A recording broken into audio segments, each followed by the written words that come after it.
Hi everyone, it's Olivia with the video companion for your OTip of the day, which is create relationships with your customers. So as consultants and as small businesses, often we have the tendency to take our clients for granted and our customers for granted. Once we have clients in the net, we're like, oh, she'll come back. And the reality is right now we're in a pandemic. What that means is we have a worldwide super flow of information, of products, of services, of new ideas that are being born every single second. And so with that, we need to really take care of the clients that have chosen to buy into us. And they can buy into us with their time or with their attention.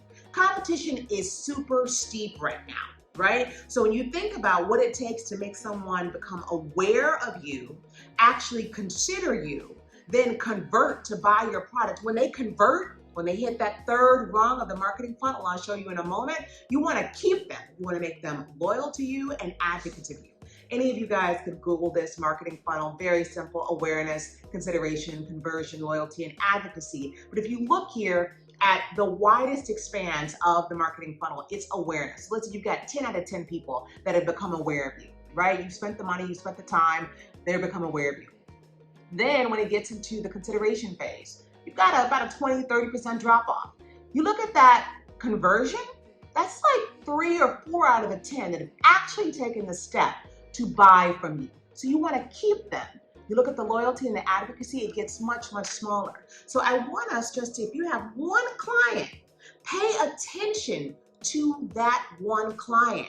Find out what their needs are, no matter if you're a restaurateur or no matter if you're an accounting firm, right? What are their needs right now? What can you do to best serve them right now? How can you create that loyalty so they can become your advocates? Maybe they don't have the money for you, but perhaps they know someone that does have the money for you. You never know who's watching, right? And so you think about also the fact that it is much less expensive, much cheaper for you to keep the clients you have and to go get new ones. You think about how you can also support your clients in their personal endeavors. If you have clients that may have interest in running a marathon, or perhaps they have a cause for a domestic violence organization or a wildlife fund, perhaps you make a donation for that organization to show that you really care about them. If you have a restaurant, right? You have a family that comes in every week, over a week, maybe not right now, they're ordering from you every week. Perhaps you find out the kid's birthday, or you find out, the kid's graduation date, and you actually show that you care. You show up for them and you do something special for them. It is expected, my friends, that any of us who are in business, that we are proficient and we are competent in what we do.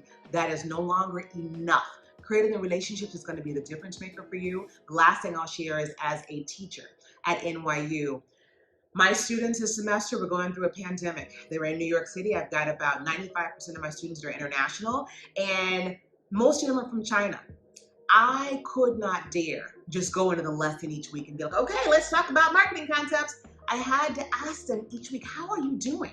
I understood they were away from their families. Many of them, for the first time, also were experiencing racism because they were Chinese. In the very beginning of all this pandemic, it was the Chinese situation, which we know is a total farce. So I had to ask my students, how are you doing? You're cooped up in your apartment? Oh my gosh, I see you got cute pajamas on today. Oh my God, I see you. I like your background. How are you feeling? And what I found, and I was so happy about it, was at the end of the day, when I got my reviews, which I'm always like, what are they gonna say about me every year? They were like, Professor Scott was a great professor, which I appreciate, right? And that's the expectation I'm talking about. But they said she cared about us. She asked us every week how we were doing. So that is the kind of care that's going to keep people loyal and make them advocates of you and lower your business expenses. So treat your customers well, create those relationships, and I'll see you soon. Thank you so much for your attention today.